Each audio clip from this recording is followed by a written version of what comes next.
together with the minority leader. Everyone was 4 parliaments. The minority leader came ahead of me because of some other matters that he had to also attend to.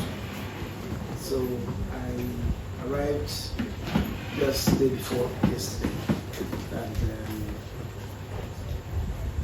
I gather that some waters were passing under the bridge whilst we were on recess.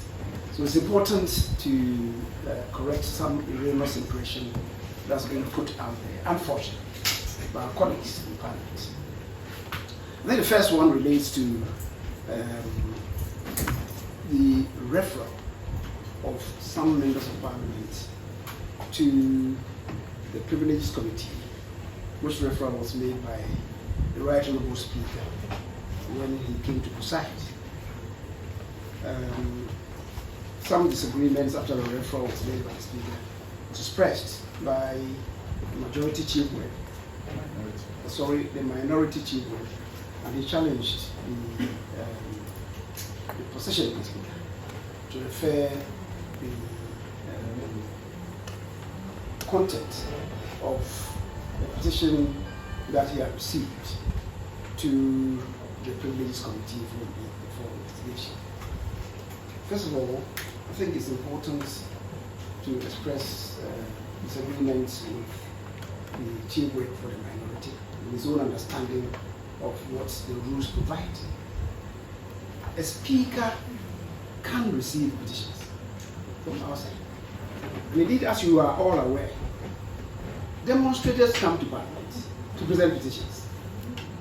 Who do they submit the petitions to? Or do they intend to submit the petitions to the Speaker?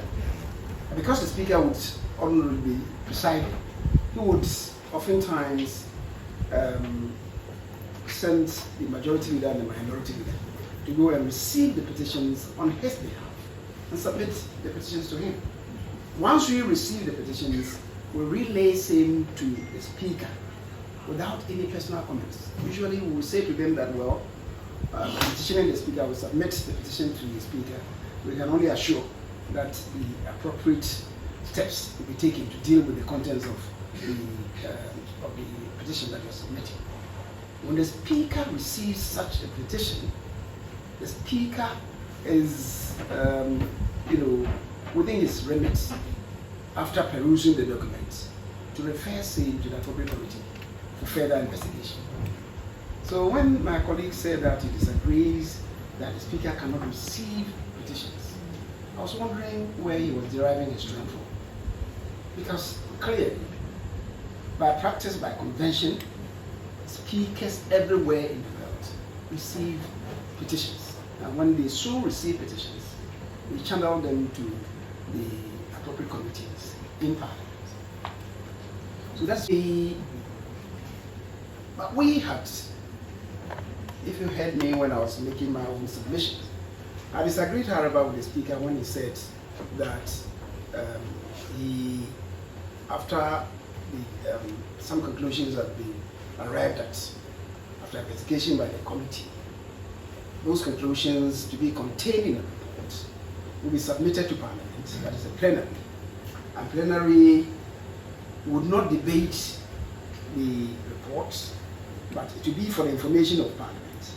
But Parliament, that is the plenary, will vote on the recommendations or the conclusions of the committee. We disagree with the Speaker in that. Why? Because this is a constitutional provision.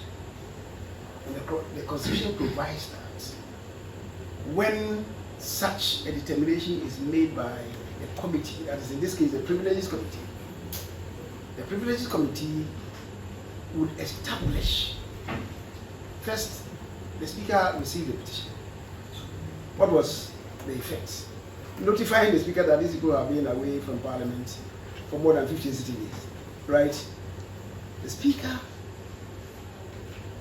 convinces himself that, well, maybe after perusing his own communications, realizes that the people have been indeed absent for more than 15 sitting days, and did not seek his permission. So he throws it to the Privileges Committee to invite them individually.